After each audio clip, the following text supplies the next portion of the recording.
नमस्कार, आदाब। Crime petrol dial 100 में आप सबका स्वागत है।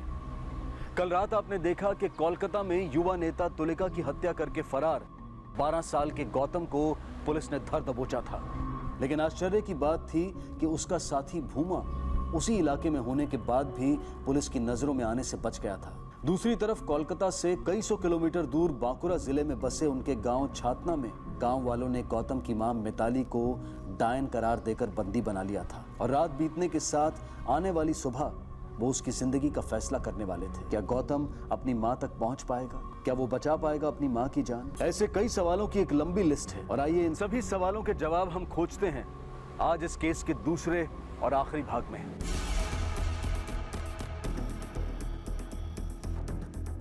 कौन है? कौन? विद्रोही। विद्रोही? ले चलो sir. Sir sir sir please please मुझे अभी जाने दीजिए। आप बोलोगे तो मैं सारी जिंदगी जेल में रह लूंगा, लेकिन अभी मुझे जाने दीजिए सर। उठा से। वो लोग मेरी माँ को मार डालेंगे सर। कौन? गांव वाले। सर मुझे अभी जाने दीजिए।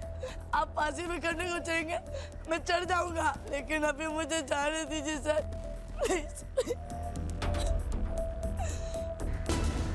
आसपास देखो, इसका साथी भी यहीं कहीं होगा। सर।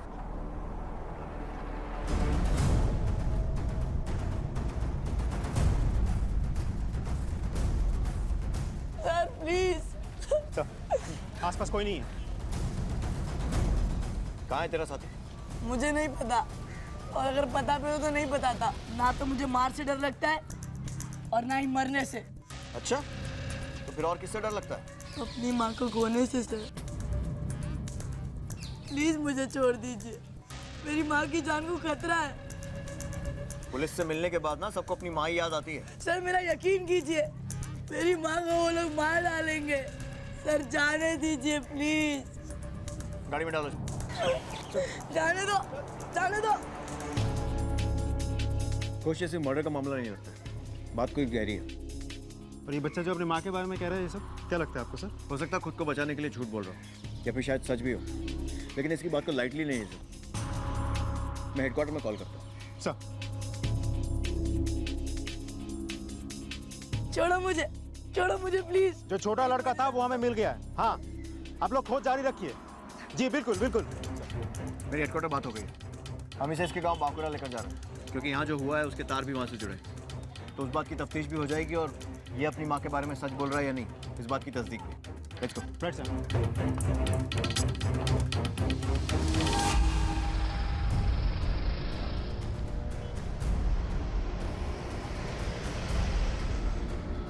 गौतम, हम तुम्हारी माँ को बचा सकते हैं, लेकिन उसके लिए तुम्हें हमारे सवालों के जवाब देने होंगे।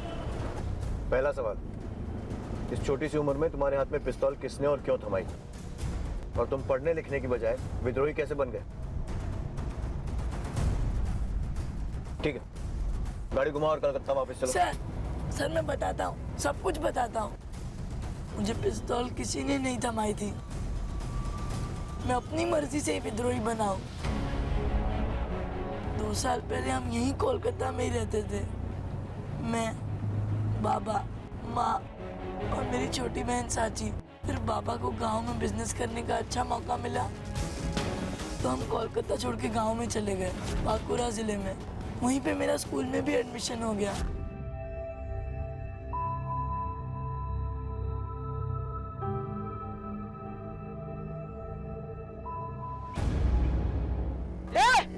ये बेईमानी है।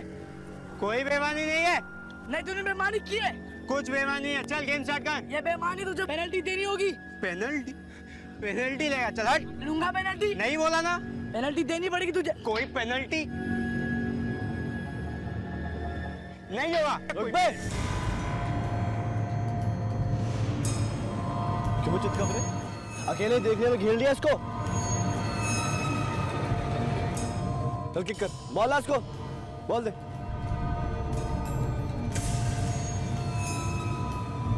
गोल।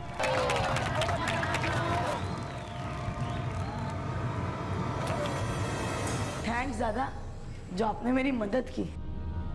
पर ये लोग आपसे इतना डरते क्यों हैं? चल बताता हूँ।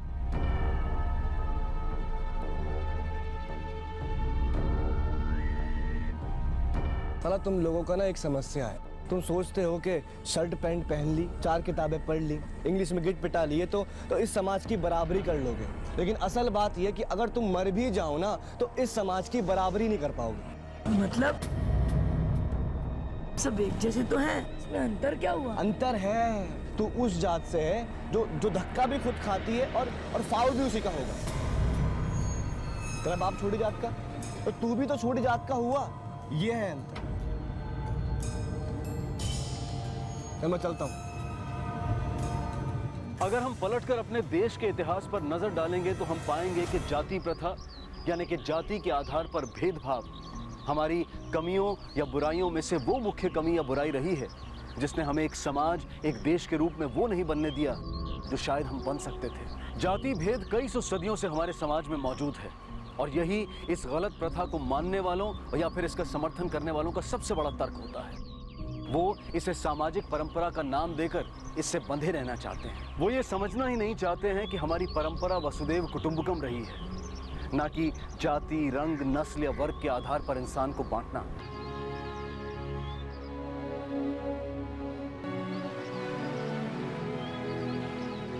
माँ, इंसान अपने जन्म से नहीं कर्मों से जाना जाता है ना माँ? आपने ही कहा था ना। तो फिर हाँ, न सब सच्चाई जानते हैं और ना ही समझते हैं। समाज को समझाने में और संभालने में वक्त तो लगता ही है। एकदम से कुछ नहीं बदलता है और ना ऐसा होने की उम्मीद करनी चाहिए। पर क्यों माँ? तो चल, हाँ।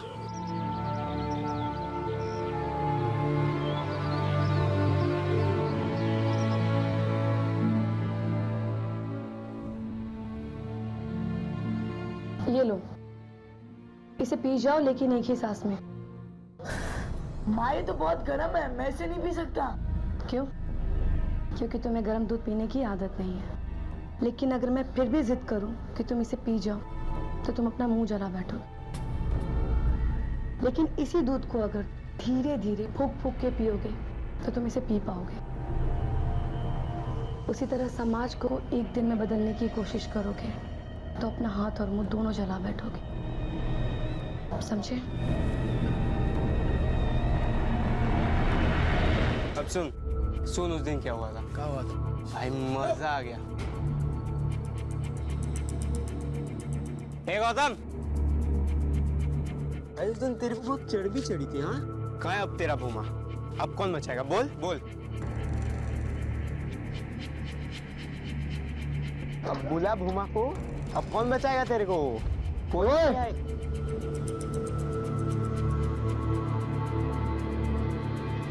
ओए!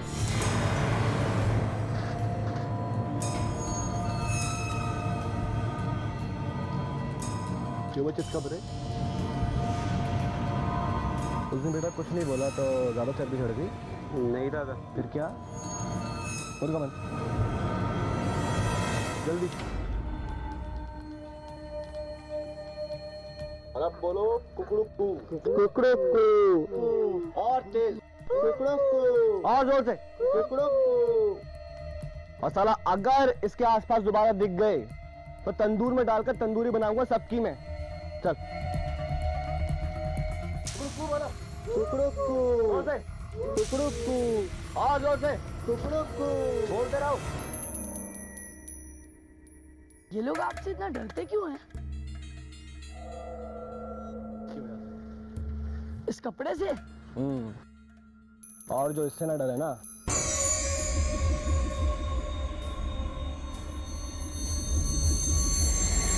वो कहते हैं इस दुनिया में कीड़े से लेकर इंसान तक सबको भगवान ने बनाया, लेकिन उसी भगवान के मंदिर में घुस नहीं सकते हम।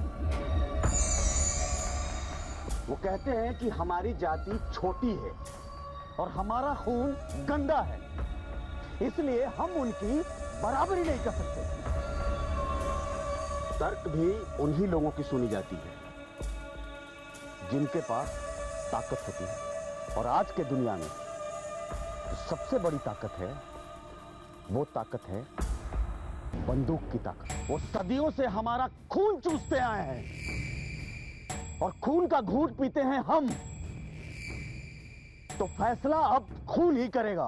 खून बहेगा उनका और बहाएंगे हम, तब तक जब तक इस धरती और इस समाज से जाति और जन्म का फर्क खत्म नहीं हो जाता। तो बोलो, हो तैयार? हाँ, हम तैयार हैं।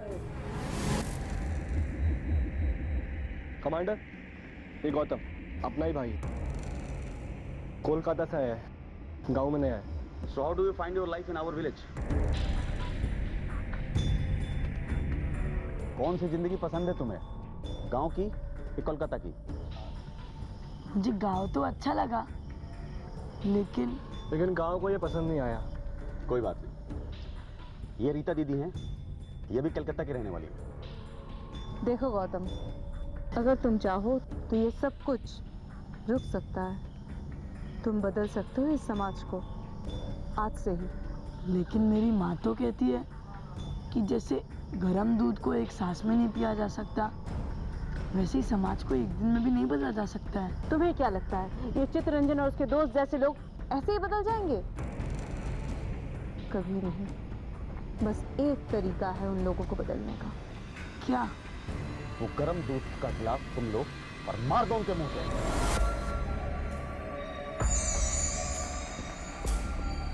क्या आप जानते हैं कि 21वीं सदी का सबसे खतरनाक हथियार कौन सा है?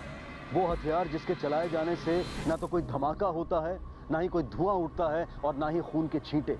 यहाँ तक कि जिसके खिलाफ इसे इस्तेमाल किया जाता है उस तक को खबर नहीं होती है। और ना सिर्फ वो, बल्कि उसकी आने वाली कई नस्लें, कई पीढ़ियां तबाह और बर्बाद हो जाती हैं।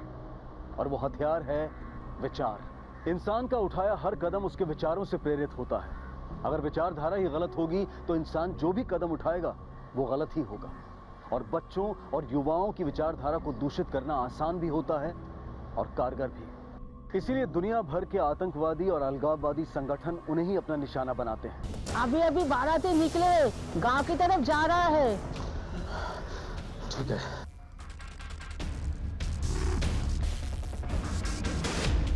तेरा दोस्त पुलिस लेके गांव गया है, किस लिए गया है? मुझे नहीं पता। फिर उन लोगों ने तुम्हें अपनी टोली में शामिल कर लिया, क्यों? इन दिनों हमारे गांव में सीआरपीएफ की एक टुकड़ी आई हुई थी और झुमकी की माँ ने उनके पास कमांडर के खिलाफ मुखबरी की थी।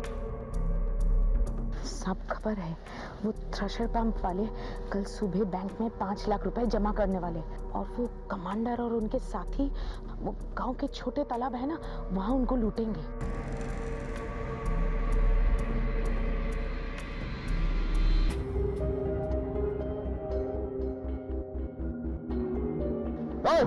ये सीआरपीएफ वाले वहाँ पहले से हमारा इंतजार कर रहे थे। मुझे समझ में नहीं आ रहा कि उन लोगों को कुंठी, बैठो बैठो बैठो बैठो बैठो। मारेंगे मगर दिमाग से। लेकिन कुंती ने हमारे साथ धोखा किया है। अगर हमने उसे छोड़ दिया ना तो गलत मैसेज जाएगा लोगों तक, जो हमारे इस मूवमेंट के लिए ठीक नहीं होगा। वो मरेगी तो जरूर, बस हम उसे नहीं मारेंगे। कौन मरेगा? एक बात बताओ, पहली बार पिस्तौल किस उम्र में चलाई थी? जब उसने मेरी माँ को छेड़ा था। अरे पता है, अरे मिल जाए तो मजा आ जाएगा। ए, रुक देख। ओ मैडम, कभी हमें भी तो पढ़ा लिया करो। या तो हम आपके घर आ जाएंगे या आप हमारे घर, फिर साथ में पढ़ेंगे। इलू इलू इलू इलू इलू इलू इलू इलू इलू। चल हो गया।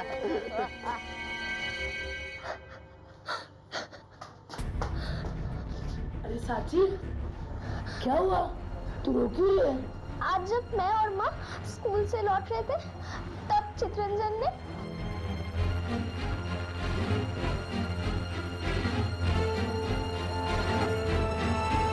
तूने मेरी माँ के साथ क्या क्या किया? तेरी हिम्मत कैसी?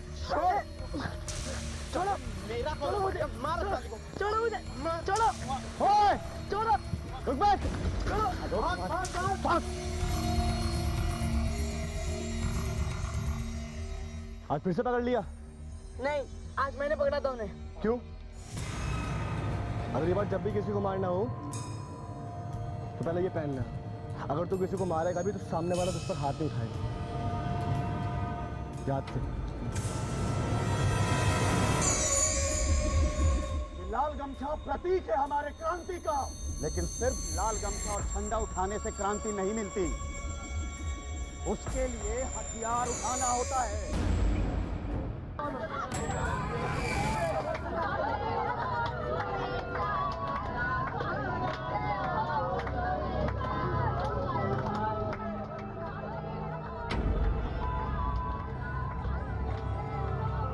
जल्दी जल्दी उतारो।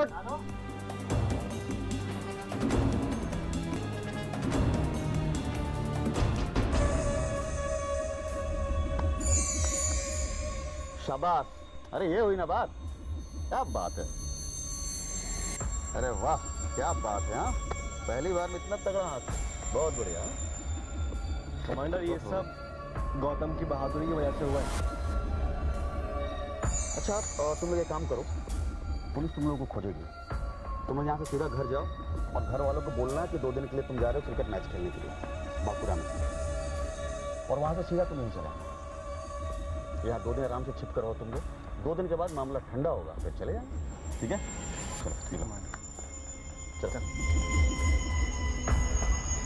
बहुत आगे जाएगा ये लड़का, लगता है आगे चलकर तुम्हारी जगह यही लेगा। लेकिन इसका बाप बहुत डरपोक आदमी है, हो सकता है अपनी माँ पे गया होगा, पर इसकी माँ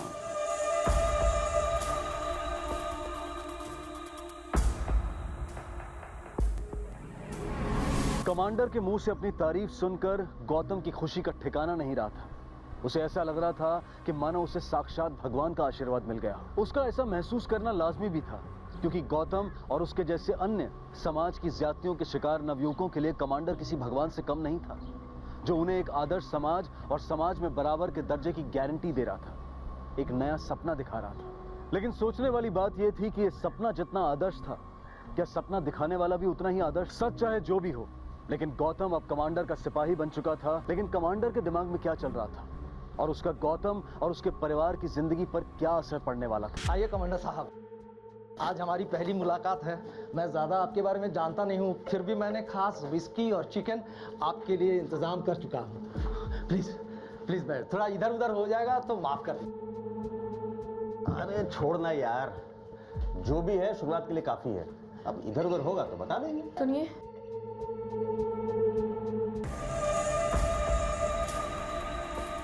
जरा इधर आइए।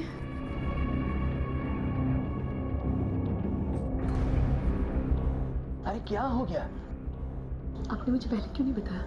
जिस मेहमान का आप सुबह से इंतजार कर रहे थे वो ये कमांडर है। पहले नहीं बताया तो क्या हुआ? अभी बता दिया। जाओ अंदर जाओ। क्यों कर रहे हैं आप ये सब? ऐसे इंसान के साथ संबंध बनाने में क्या फायदा है? इससे मेरी बिजनेस बढ़ेगा, गांव के लोग मुझसे डरेंगे। बिजनेस का तो मुझे नहीं पता, लेकिन इतना जरूर जानती हूँ, बुरे के साथ रहकर कभी किसी का भला नहीं हुआ है। अरे क्या हुआ? आप लोग हमारे बारे में बात कर रहे थे क्या? नहीं नहीं नहीं, आपके बारे में बातें नहीं हो रही थी। कुछ लेंगे आप? हाँ। क्या? तेरी बीवी।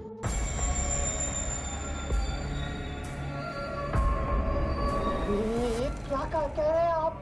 ये मेरी धर्मपत्नी है। अरे तो आगे भी तेरी धर्मपत्नी रहेगी भाई। अब इसे कोई डोली पर सजा के ले जाने की बात नहीं कर रहा हूँ, सिर्फ सेज पे सजाने की बात कर रहा हूँ। और बिरादरी से भाई हैं हम दोनों।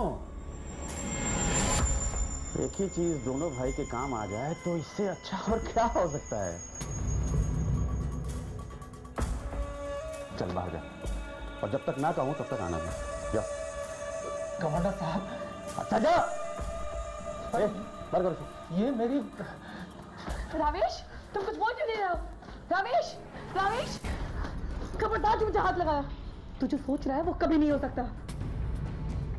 ये बेटी है ना तेरी? मेरे आदमी इसके साथ क्या करेंगे पता भी है तुझे?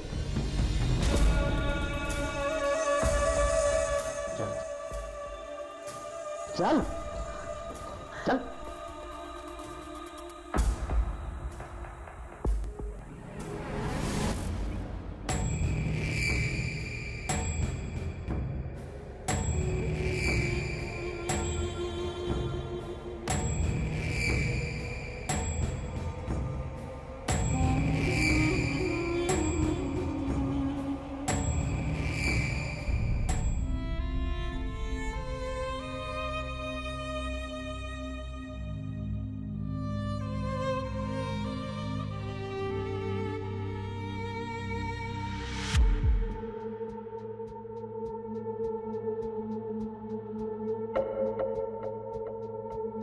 ये 3 रातें जो तेरे साथ बिताया ना, तब समझ में आया कि तेरे बेटे में इतनी गर्मी आई कहां से।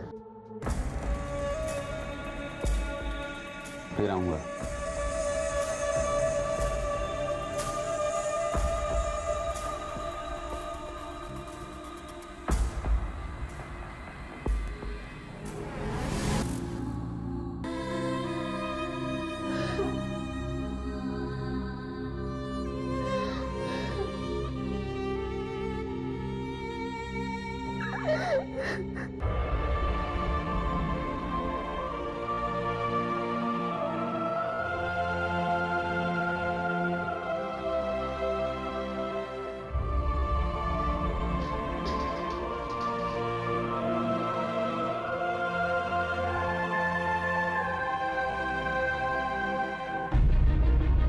हम यहाँ से जा रहे हैं अभी, नहीं रहना हम यहाँ पे। किसने कहा तुमसे? मैं कहीं नहीं जाऊंगा। मैं यहाँ अपना जमाया बिजनेस छोड़ के कहीं नहीं जा सकता। मैं तुम्हारी नहीं, अपने और अपने बच्चों की बात कर रही हूँ। और तुमने ये सोचा भी कैसे कि तुम्हारी नापुंसकता देखने के बाद मैं या कोई भी औरत तुम्हारे साथ रहना चाहेगी? क्या कहना चाहती हो? प्रवेश, अपने दिल से पूछ के देखो, अगर मैंने कुछ भी गलत कहा है तो तुम एक नहीं 10 थप्पड़ मार लेना, रोकूंगी नहीं मैं तुम्हें। हम कहीं जा रहे बाबा? बाबा नहीं, मैं, तू और साक्षी जा रहे हैं यहाँ से। चल अपना सामान बांध। मैं नहीं जाऊंगा माँ, ये गांव मेरा है, ये धरती और यहाँ के लोग मेरे हैं। मेरा धर्म और फर्ज है कि मैं उनकी रक्षा करूं, और मैं अपना फर्ज अधूरा छोड़कर कहीं नहीं भागूंगा। ये क्या बोल रहे तू? हाँ, तू उस कमांडर से मिला था ना? बोल, मिला था ना? हाँ, मैं मिला था उस कमांडर से, और उसकी जुबान इसलिए बोल रहा हूँ क्योंकि वो जो भी कहता है एकदम सच कहता है। मैंने सोचा था दाग सिर्फ मेरे दामन में लगी है, लेकिन तू उस कमांडर से अब कभी नहीं मिलेगा। लेकिन क्यों माँ? चल यहाँ से। माँ चल, माँ कमांडर से ही कह रहा। माँ माँ माँ मेरी बात सुनो, माँ मुझे खोलो। माँ मेरी बात सुनो। माँ, जिस गांव छातना में ये सारी घटनाएं घट रही थी, वहां सिर्फ 2 किस्म के लोग रहते थे। एक वो जो कमांडर के साथी थे, और दूसरे वो जो सामाजिक क्रांति के नाम पर कमांडर और उसके साथियों के शिकार बनते आ रहे थे। यहाँ एक भी आदमी ऐसा नहीं था जो कमांडर के या उसके साथियों के खिलाफ आवाज उठा सकता, उनकी खिलाफत कर सकता। ऐसे में मिताली का उसके सामने आकर खड़े होना और उसकी ज्यादतियों की खिलाफत करना एक बहुत हिम्मत भरा फैसला था। जैसे कि एक दिया कई दियों को रोशन करके रात के अंधेरे को मिटा देता है, वैसे ही मिताली गांव के दूसरे लोगों के दिलों में हिम्मत जगाने की मुहिम पर निकल चुकी थी। अब सवाल यह था कि कमांडर के फैलाए अंधेरे को क्या मिताली की जलाई रोशनी मिटा पाएगी? क्या कमांडर का राज इस इलाके से खत्म होगा? मैंने तय कर लिया है, मैं पुलिस में जाके इनके खिलाफ रिपोर्ट लिखवाऊंगी। क्या आप सब लोग मेरे साथ हैं? विक्रम नाम है उसका, अपोजिशन पार्टी का युवा नेता है। वो यूनिवर्सिटी में पढ़ता है और स्टूडेंट के बीच में काफी पॉपुलर है। आने वाले कुछ महीनों में यूनिवर्सिटी में इलेक्शन होंगे। अगर वो लड़का इलेक्शन में खड़ा हो गया तो हमारी तुलिका कभी भी नहीं जीत सकती। विक्रम को किसी भी कीमत पर तुलिका के रास्ते से हटाना होगा। आप क्या बोलते हैं, किसको भेजना सही होगा? जो भी समझदार और हिम्मत वाला हो, क्योंकि इस काम में कोई गलती की गुंजाइश नहीं है, याद रखना। तो भोमा? गौतम, वो भोला भी है दिखने में और मासूम भी, उस पर कोई शक भी नहीं करेगा। भोमा उसके साथ जाएगा स्टैंड बाई पर। मगर सर, मैंने तो सुना है कि उसकी माँ ने उसको घर में बंद करके रखा है। ना ही उसको कहीं बाहर जाने दे रही है और ना ही किसी बाहर वाले को मिलने अंदर आने दे रही है। तो फिर तुम उसकी फिक्र मत करो, मैं निकाल लूंगा उसे। लड़का स्मार्ट है, कलकत्ता रह भी चुका है, शहर को अच्छी तरह जानता भी है। उस पर कोई शक भी नहीं करेगा। उसे भेजने पर होगा क्या, उसके माँ के हाथ पैर भी बंधे रहेंगे। हाँ, साली आजकल बहुत ज्यादा उड़ने लगी है। गौतम बड़ा हो रहा है निकाली, ये तरीका सही नहीं है उसे अपनी बात समझाने का। लेकिन उसके कदम बहक रहे हैं मास्टर जी, और मुझे डर है कि इस गलत रास्ते पे कहीं वो आगे ना निकल जाए। नहीं, ऐसा कुछ नहीं होगा। हमें उसकी एनर्जी को चैनलाइज करना चाहिए, बाकी सब अपने आप ठीक हो जाएगा। कैसे मास्टर जी? देखो, पुरलिया में मेरे एक दोस्त है जो छाऊ नृत्य की क्लासेस चलाते हैं। मेरे ख्याल से वहां भेजे तो उसका माइंड भी डाइवर्ट होगा और उसके मन को भी शांति मिलेगी। अगर ये आपको ठीक लगता है तो मुझे कोई आपत्ति नहीं है। बाहर निकलो।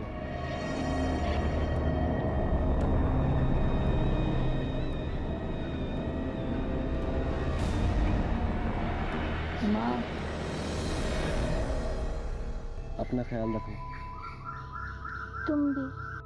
और जब मैं वापस आऊंगा ना तो तेरे लिए कुछ ऐसा लेकर आऊंगा जिसको देखकर तू बहुत खुश हो जाएगी। सच्ची?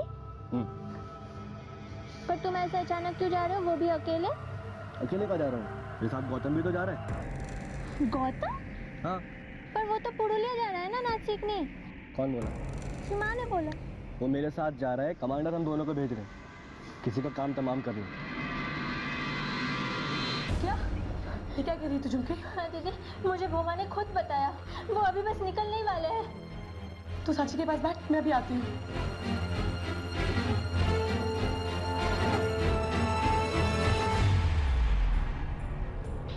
इतना बड़ा धोखा कैसे दे सकते आप मुझे?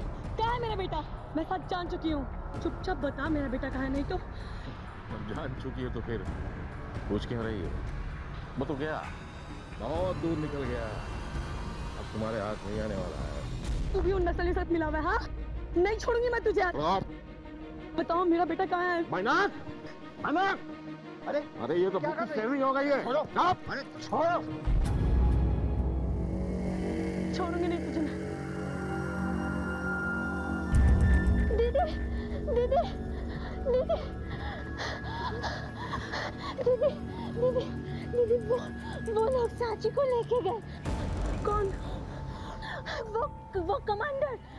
तुझे उसका अड्डा पता है? हाँ, वो पुराने वाले खंडर में। दीदी चल।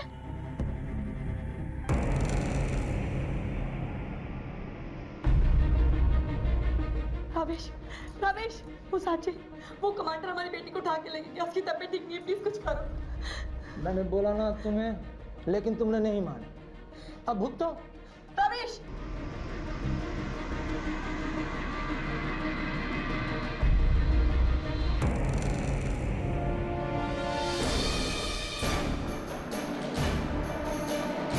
लगा कि तू हमारे खिलाफ जंग छेड़ देगी और हम चुपचाप बैठे रहेंगे। अब हमने भी पूरे गांव में ये बात फैला दी है कि तूने ही अपने पति का खून किया है। हमने तुझे भी गांव वालों के सामने डायन साबित कर दिया है, ठीक उसी तरह जैसे कुंती को बना था। हमने उसे गांव वालों के हाथ ही मरवा दिया और उसकी हत्या करने में तेरे बेटे का भी हाथ है। तो अब ये पूरा गांव तुझे डायन समझता है, सबसे बड़ी डायन। और डायन के साथ लोग क्या करते हैं जानती है ना तू? अब तू भी मरेगी और तेरे बाद तेरा बेटा भी।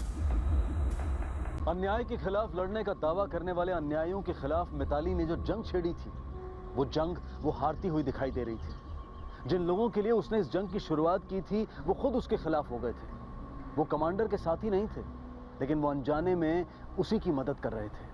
एक तरफ जहां ये गांव वाले मिताली की जान के पीछे पड़े थे, वहीं दूसरी तरफ उसे बचाने आ रहे उसके बेटे और पुलिस दल के साथ भी कुछ ऐसा घटने वाला था जिसकी उन्होंने कल्पना भी नहीं की थी। क्या गौतम अपनी मां को बचा पाएगा? और क्या इस जद्दोजहद में उसकी जान भी खतरे में आ जाएगी?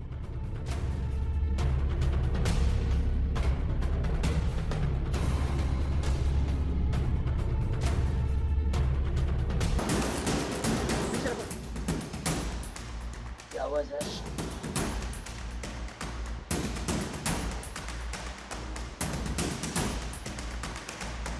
पकड़ो सर! हाथ ऊपर! भूमा कहाँ है? भूमा दादा, भूमा दादा, भूमा दादा को क्या हुआ? भूमा दादा, भूमा दादा, भूमा दादा। हेलो हेडक्वार्टर, इंद्रनील मुखर्जी है। यस, हम पर हमला हुआ है। मैं अपनी लोकेशन भेज रहा हूँ, आप जल्दी से फोर्स भेजिए। या, थैंक यू।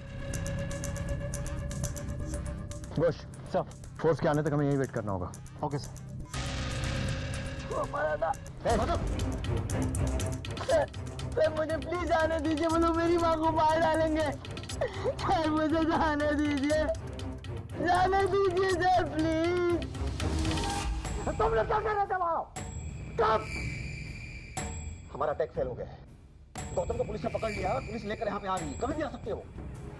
अब हमें क्या करना चाहिए सर? वो बाद में सोचेंगे। पहले इस औरत को मार डालना बहुत जरूरी हो गया हमारे लिए, वरना अगर ये पुलिस को जिंदा मिल गई सारे के सारे मारे जाएंगे, कुछ नहीं बचेगा। मार डालो इसे। अरे लेकिन गांव वाले सारे काम पे गए हुए हैं, वो शाम को लौट के आए। अरे चुप! अरे उनके फैसले के बिना कैसे हो सकता है? उनके फैसले और जाहिर के बाद फैसला करेंगे। तो फैसला करने के लिए नहीं, फैसला हमारा सुनने के लिए है, और हमने फैसला कर लिया है। चला दो इसे।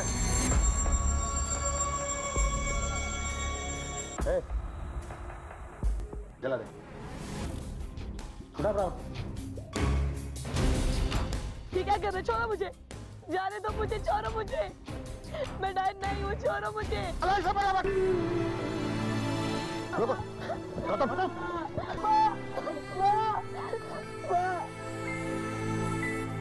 यही है वो क्रांति जिसका उन लोगों ने तुमसे वादा किया था। भूमा तो तुम्हारा साथी था ना, उसे भी नहीं बख्शा उन लोगों ने। और जब तुम खतरा बनने लगे, तुम पर भी हमला करवा दिया। किन लोगों का साथ दे रहे हो गौतम? उन्होंने तुम्हारी बहन को उठवा लिया अपनी ढाल बनाने के लिए। तुम्हारे बंदूक उठाने से किसका भला हुआ? एक नाम भी बता सकते हो? बोलो, किसका फायदा हुआ?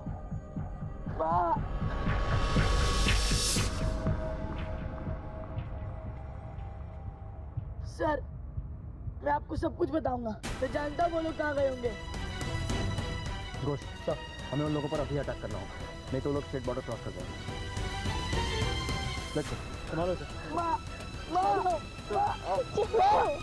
माँ, माँ।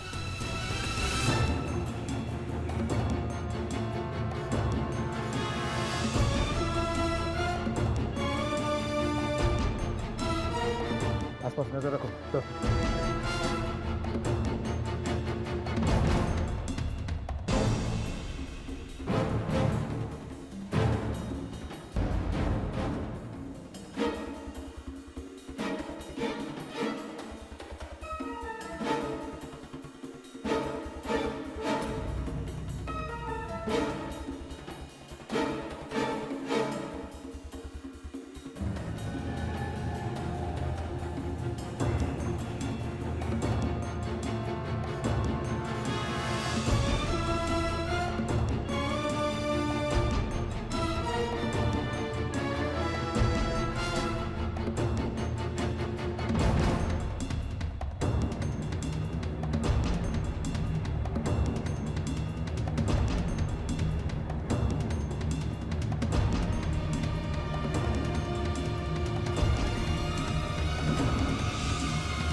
हैंड्स अप, हाथ ऊपर। कोई नहीं हिलेगा। पीछे पीछे नहीं, कोई भी हिला तो खोपड़ी उड़ा दूंगा, ध्यान रखना।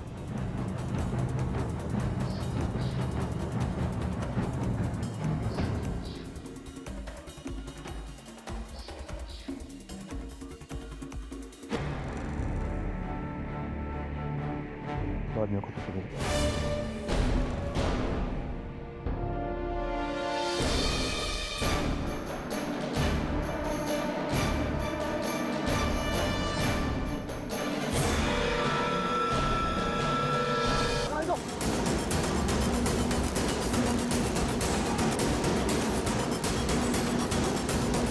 सब्जी मिल जाएगी, तुम चिंता मत कर।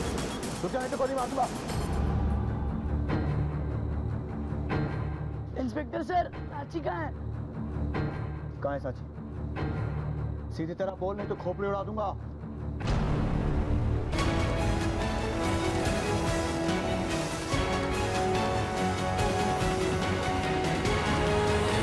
गौतम, अब तुम्हें कोलकाता ले जाकर कोर्ट में पेश करना होगा, लेकिन एक सवाल का जवाब दो। तुम तो विक्रम को मारने गए थे, फिर तुलिका को क्यों मारा? सर, तुलिका भी इन लोगों की तरह झूठी थी। मुझे और बोमा दादा को उसकी असलियत पता चल गई थी।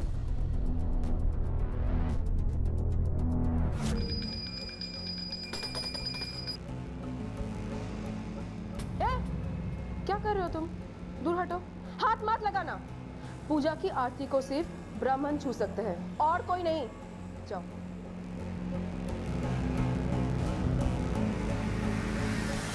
कुछ नहीं बदला सर, लेकिन मेरा सब कुछ बर्बाद हो गया। सब कुछ बर्बाद हो गया मेरा। आजी।